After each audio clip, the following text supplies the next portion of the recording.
सभी को बहुत बहुत नमस्कार। हमारे बीच उपस्थित जिनकी संकल्पना से ये एडवांटेज विदर्भ शुरू हुआ, ऐसे हम सभी के मार्गदर्शक और भारत में इंफ्रास्ट्रक्चर की एक नई व्याख्या जिन्होंने तैयार की, ऐसे भारत सरकार के मंत्री आदरणीय नितिन गडकरी जी, विशेष रूप से हमारे इस कार्यक्रम में पधारे भारत के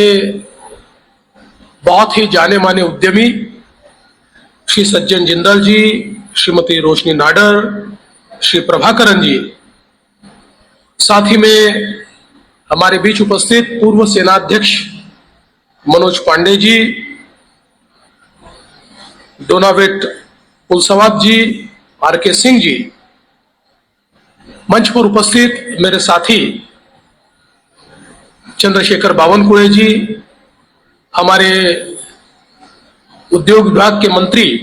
उदय सामंत जी, अतुल सावे जी, संजय राठौड़ जी, संजय सावकारे जी, आकाश फुलकर जी, आशीष जायसवाल जी, अजय संचेती जी, पंकज भोयर जी, श्याम बर्वे जी, विकास महात्मे जी, चरण सिंह ठाकुर जी, अतुल गोयल जी, सुलेखाताई कुंभारे, प्रशांत जी बोकारे, विजय कुमार शर्मा, प्रसन्न जी मोहिले, टेकचंद जी सावरकर, विपिन जी उटनकर, अभिशान पांडा, संजय मीणा, हमारे आयोजन समिति के प्रमुख श्री आशीष काळे जी, एआईडी की पूरी टीम, मंचासीन सभी महानुभाव, सामने बैठे हुए सभी महानुभाव, बहनों और भाइयों, मैं सबसे पहले आदरणीय गडकरी जी को बहुत बहुत धन्यवाद देता हूं कि उन्होंने पिछले वर्ष से एडवांटेज विदर्भ का ये आयोजन शुरू किया और इस आयोजन के कारण विदर्भ को उद्योग जगत के केंद्र बिंदु में लाने में एक बड़ी सफलता हम सभी को मिली। यहां पर की जो अपॉर्चुनिटीज है उस पर मंथन हो और जो हमारे निवेशक हैं उनको भी हम यहां पर बुला सके और रूबरू यहां की जो हमारी परिस्थिति है, यहां पर हमारे जो एडवांटेजेस है उसके साथ उनकी भी पहचान हो, इस दृष्टि से इस कार्यक्रम की शुरुआत हुई। वर्ष मुझे बहुत खुशी है कि बहुत ही अच्छे तरीके से और पिछले बार से भी भव्य इस प्रकार का इसका आयोजन हुआ है और जैसा सज्जन जी ने कहा, हर वर्ष इसका आयोजन और बड़ा होता जाएगा, ये मुझे बहुत विश्वास है। जैसा कि हमारे उद्योग मंत्री ने भी बताया कि आज हमारा जो विदर्भ है ये निवेशकों के लिए एक बहुत महत्वपूर्ण डेस्टिनेशन बनता जा रहा है। एक समय ऐसा था कि महाराष्ट्र में हमारा एमएमआर रीजन और पुणे ये हमारे इन्वेस्टमेंट के मैग्नेट बने थे। पुणे तो हमारा मैन्युफैक्चरिंग कैपिटल है ही। कुछ दिनों के बाद थोड़ा थोड़ा उसका विस्तार शुरू हुआ, लेकिन आज मुझे कहते हुए बहुत खुशी है कि हमारा जो मैन्युफैक्चरिंग है, हमारा जो इन्वेस्टमेंट का मैग्नेट है, अब इसका विस्तार हुआ है। फिर चाहे वो आज हमारे संभाजीनगर जैसे, जालना जैसे विभागों में हमारी ऑरिक सिटी हो, हमारा नागपुर हो, चाहे हमारा गढ़चिरौली हो, चाहे हमारा अमरावती हो, चाहे जिसका उल्लेख उद्योग मंत्री ने किया वो रत्नागिरी हो, या फिर नॉर्थ महाराष्ट्र हो, महाराष्ट्र के सारे विभागों में बड़े पैमाने पर आज निवेश हो रहा है। और इसमें मुझे इस बात की बहुत खुशी है कि विदर्भ इसमें अब बहुत तेजी से आगे बढ़ रहा है। जैसा कि हम सभी लोग जानते हैं और सज्जन जी ने भी यहां हमें बताया कि डावोस में हम लोगों ने तकरीबन 15,70,000 करोड़ के जो एमओयूज किए, इन एमओयूज में मुझे ये बताते हुए खुशी होती है कि करीब करीब 5 लाख करोड़ के एमओयूज ये विदर्भ के लिए हमने किए हुए हैं, जिसका निवेश ये विदर्भ में आने वाला है। जिसमें सबसे बड़ा तो मैं सज्जन जी का आभार व्यक्त करना चाहता हूं कि उन्होंने 3 लाख करोड़ का हमारे साथ एक एमओयू किया है। कल्याणी ग्रुप ने गढ़चिरौली के लिए 5,200 करोड़ का एमओयू हमारे साथ किया है। वारी एनर्जी ने बुटीबोरी के लिए 30,000 करोड़ का एमओयू हमारे साथ किया है। सीएट ने 500 करोड़ का उनकी कैपेसिटी एनहांसमेंट का एक हमारे साथ एमओयू किया है। ग्रेटा एनर्जी ने चंद्रपुर में 10,000 करोड़ का एमओयू हमारे साथ किया है। पहली हमारे यहां लिथियम रिफाइनरी तैयार हो रही है। वर्धन लिथियम ने 42,000 करोड़ का हमारे साथ एमओयू किया है और मैं ऐसा मानता हूं कि एक पाथ ब्रेकिंग एमओयू है, क्योंकि इसके कारण एक नई इकोसिस्टम हमारे यहां विदर्भ में तैयार हो रही है। इसके साथ साथ जो इकोनॉमिक एक्सप्लोजिव लिमिटेड है, उन्होंने 12,000 करोड़ का एमओयू हमारे साथ किया है। एमएसएन होल्डिंग्स ने 14,000 करोड़ का हमारे साथ एमओयू किया है। रेनोजो सोलार एंड इलेक्ट्रॉनिक मटेरियल्स, इन्होंने 5,000 करोड़ का हमारे साथ एमओयू किया है।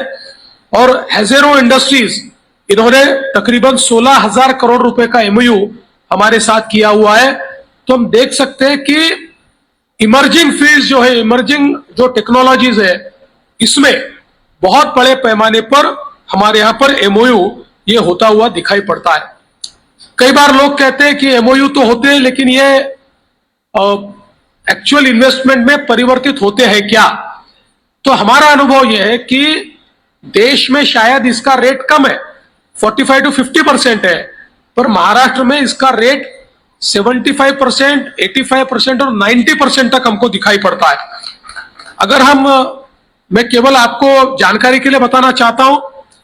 कि हमने जो पहली एडिशन की थी मेक इन इंडिया की, उसमें हमारे विदर्भ में 274 एमओयू हुए थे, जिनमें से 119 का एक्चुअल उत्पादन शुरू हो गया, 14 का निर्माण शुरू है और 57 ऐसे है कि जिसकी अभी सारी मान्यताएं पूरी हो गई और वो निवेश करने के स्तर पर है। केवल 5 ऐसे है, ओनली 5 आउट ऑफ 274 कि जिन्होंने कोई प्रोग्रेस नहीं किया है। उसके बाद हमने जो सेकंड एडिशन मैग्नेटिक महाराष्ट्र का किया था, जिसमें हमने विदर्भ के लिए 138 समझौते किए थे, इसमें से भी 55 का उत्पादन शुरू हो गया, 19 का निर्माण शुरू हुआ, 49 इन्होंने अपनी प्रारंभिक चरण की सारी एनवायरमेंटल क्लियरेंस वगैरह सारी चीजें पूरी कर ली है। केवल एक एमओयू ऐसा है कि जिन्होंने एमओयू करने के बाद उसके ऊपर आगे में कोई कार्रवाई नहीं की है। तो मैं ये बताना चाहता हूं कि इस प्रकार से ये केवल कागजी एमओयू हम लोग नहीं करते, तो एमओयू करने के बाद हम प्रयास करते हैं कि हैंड होल्डिंग करके और जो हमारे निवेशक है, इन्वेस्टर्स है, उनके साथ उनकी समस्याओं को दूर करते हुए हम लोग एक प्रकार से ये इसको निवेश में बदलने का काम करते हैं। मुझे इस बात की खुशी है कि आज विदर्भ एक नई उड़ान ले रहा है। विशेष रूप से मैं हमेशा ये कहता था कि लोगों ने गढ़चिरौली को महाराष्ट्र का अंतिम जिला बताया और मैंने ये कहा था ये अंतिम जिला नहीं है, महाराष्ट्र की शुरुआत यहां से होती है, ये महाराष्ट्र का पहला जिला है। This is the first district of Maharashtra और आज ये हमको होता हुआ दिखाई पड़ रहा है। प्रभाकरन जी का मैं निश्चित रूप से उनको बधाई देना चाहता हूं, क्योंकि जिस समय when he entered it was very difficult in Gadchiroli to put up a business. मैंने प्रभाकरन जी को उस समय कहा था कि आप चिंता मत कीजिए, हम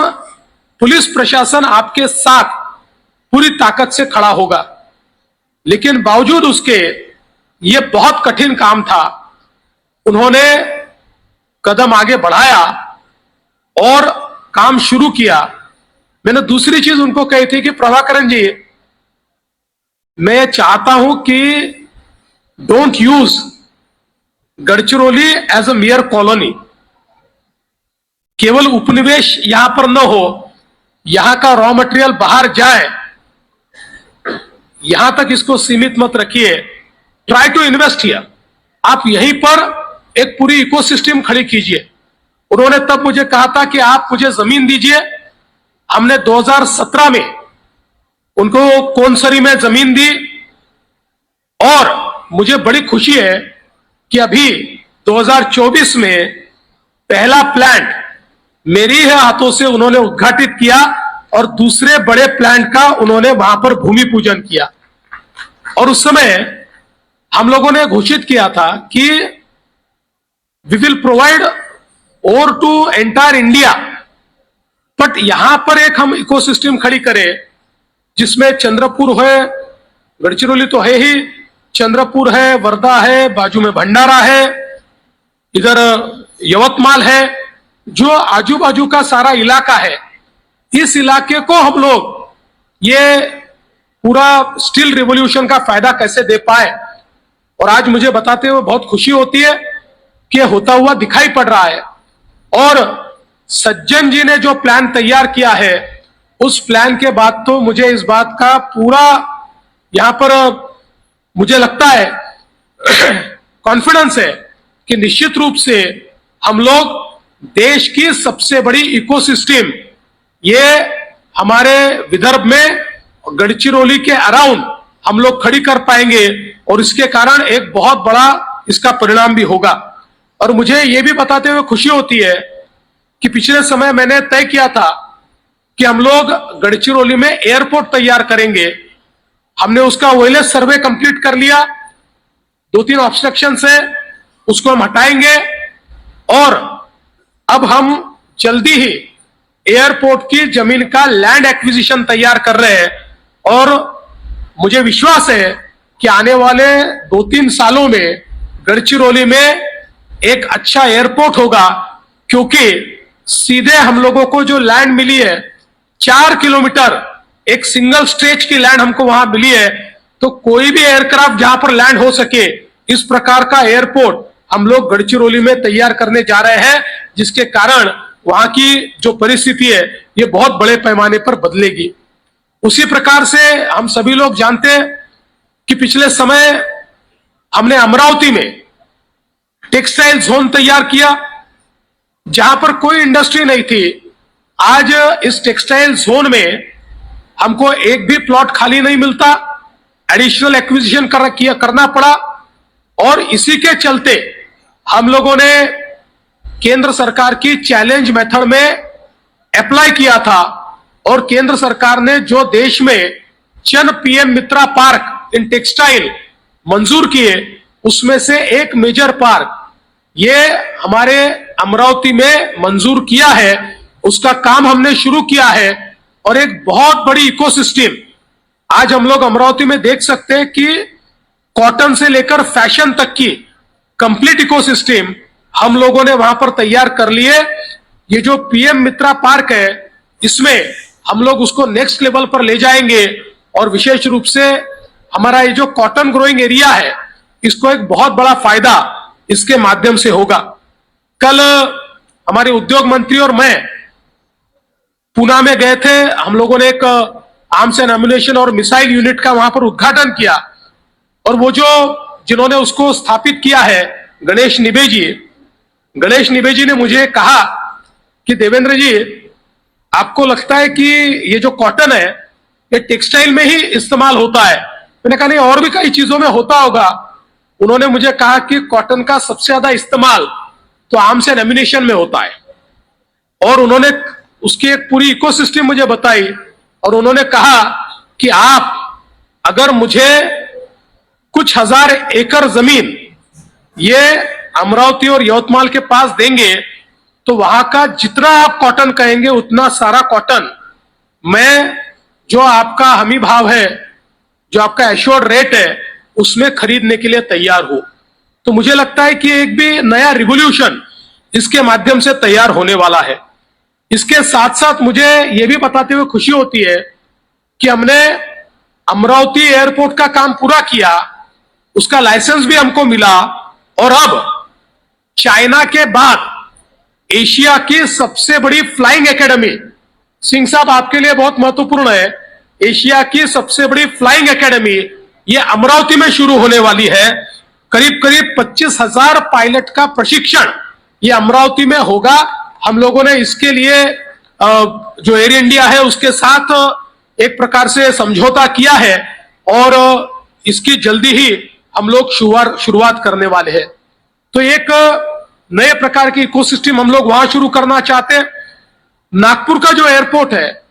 इसका विस्तार हम लोगों ने शुरू कर दिया है जीएमआर के माध्यम से। वैसे तो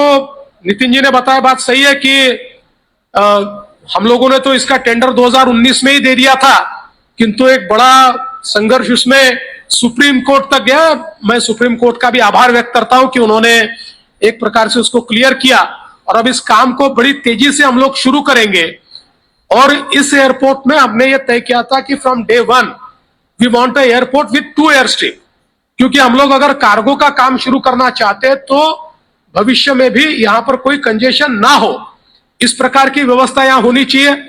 यहां पर एमआरओ की इकोसिस्टम तैयार हो गई है और साथ साथ अभी हम लोग कुछ और इंडस्ट्रीज के साथ we are in active talks, जिससे मैं ऐसा मानता हूं कि एविएशन के सेक्टर में नागपुर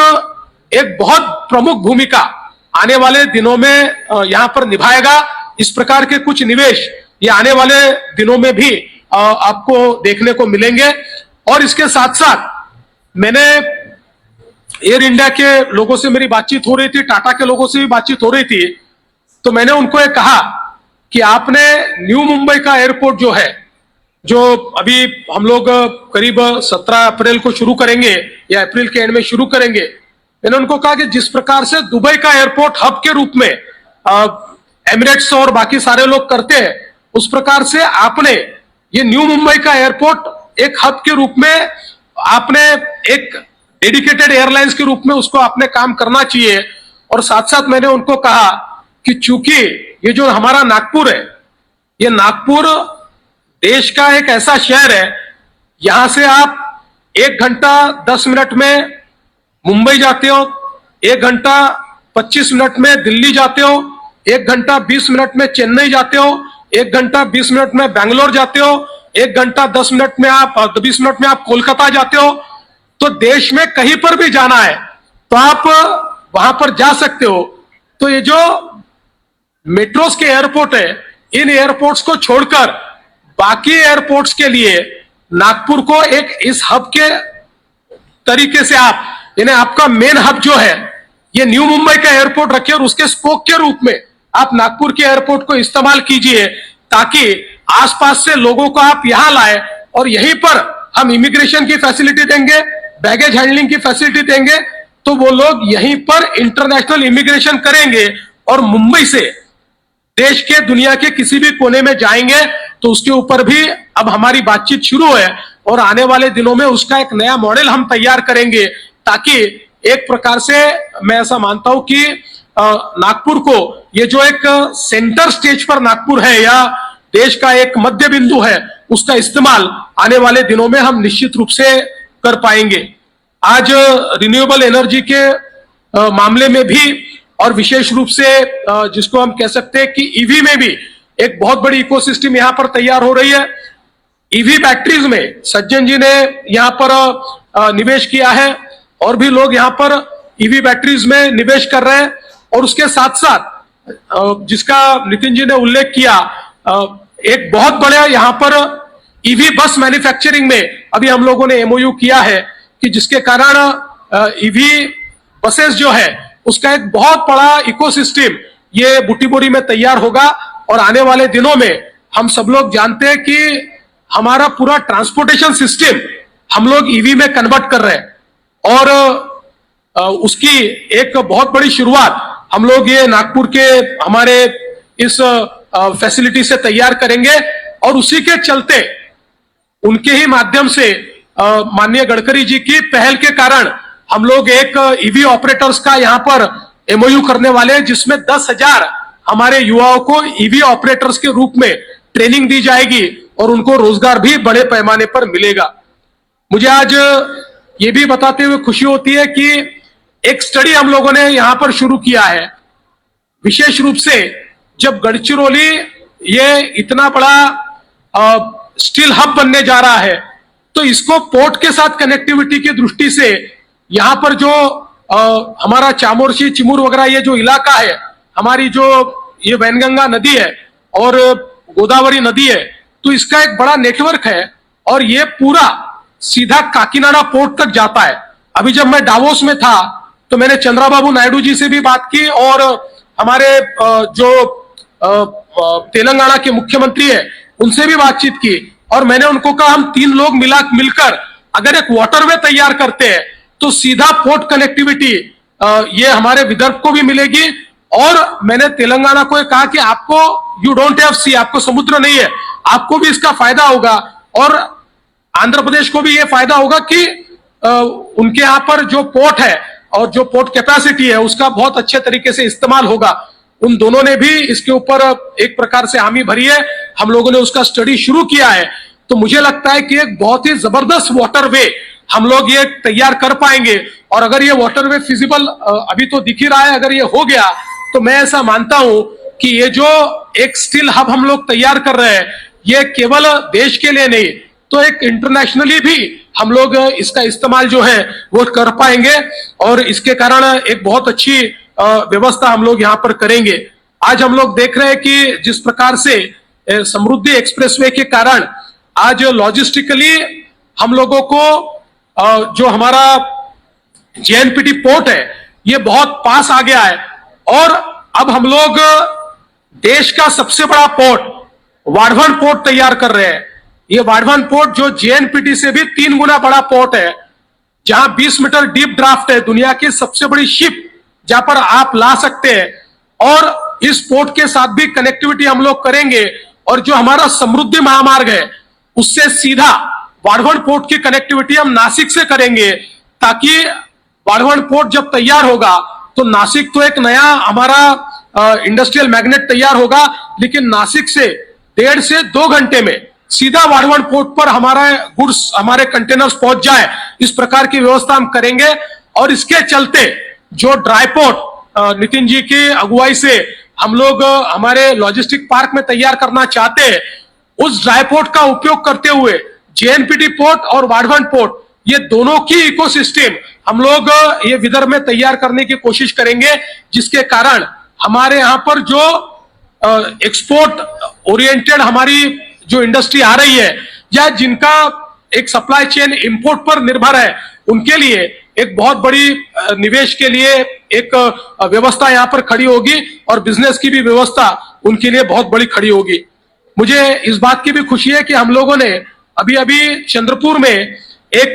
कोल गैसिफिकेशन का भी एमओयू किया हुआ है और कोल गैसिफिकेशन एक मैं ऐसा मानता हूं कि इस प्रकार की एक चीज हमारे लिए खुल रही है कि जो बहुत पहले हो जानी आवश्यक थी। तो मुझे ये दिखाई पड़ता है कि अगले एक 4-5 सालों में हम लोग चंद्रपुर में कोल गैसिफिकेशन का एक बहुत बड़ा एक इकोसिस्टम हम लोग तैयार कर पाएंगे, जिसके कारण बहुत बड़े पैमाने पर हम लोगों को इसका फायदा होगा। टूरिज्म में भी मैं ऐसा मानता हूं कि अब बहुत बड़ी पहल हम लोगों ने ली है, बहुत अच्छे होटल इंडस्ट्री भी बहुत अच्छे तरीके से यहाँ पर आ रही है, कुछ नए होटल्स भी शायद 1-2 दिन में हम लोग अनाउंस कर पाएंगे, जिसके कारण टूरिज्म इंडस्ट्री को बहुत बड़ा फायदा होगा और टूरिज्म इंडस्ट्री के लिए अलग अलग मैग्नेट्स जो तैयार करने हैं उसको भी तैयार करने की कोशिश ये हम लोग लगातार कर रहे हैं। तो मैं आज के इस मौके पर इतना ही कहना चाहूंगा कि हमारे नेता माननीय गडकरी जी के नेतृत्व में जिस प्रकार से पिछले कई वर्षों में हम लोगों ने लगातार काम किया है, इसके कारण आज विदर्भ का चित्र बदल रहा है और विदर्भ के सारे जिलों में बहुत बड़े पैमाने पर निवेश आ रहा है। आने वाले दिनों में ये जो महाराष्ट्र का नया इंडस्ट्रियल मैग्नेट हमने विदर्भ में तैयार किया है, ये बहुत बड़े पैमाने पर निवेश भी लाएगा, यहाँ पर बहुत बड़े पैमाने पर रोजगार भी लाएगा और यहाँ पर बहुत बड़े पैमाने पर समृद्धि भी लाएगा। मैं आज के इस मौके पर हमारे बीच जो हमारे सारे मेहमान, हमारे निवेशक यहाँ आए हैं, उनका आभार व्यक्त करता हूं, क्योंकि they are the best ambassadors. वो जब बात करते हैं विदर्भ की, वो जब बात करते हैं यहाँ की इकोसिस्टम की, तो मुझे लगता है कि बाकी निवेशकों के लिए भी यहां आने का एक रास्ता खुलता है। तो मैं उनका आभार व्यक्त करता हूं, आदरणीय गडकरी जी का आभार व्यक्त करता हूं कि उन्होंने विदर्भ को सेंटर स्टेज पर लाने के लिए एक बहुत अच्छा ये काम किया, और इसके पीछे टीम एआईडी जिन्होंने बहुत मेहनत की और हमारे प्रशासन ने भी उनको पूरी मदद उसमें की, उन सभी का बहुत बहुत आभार व्यक्त करते हुए अपने शब्दों को विराम देता हूं। धन्यवाद। जय हिंद।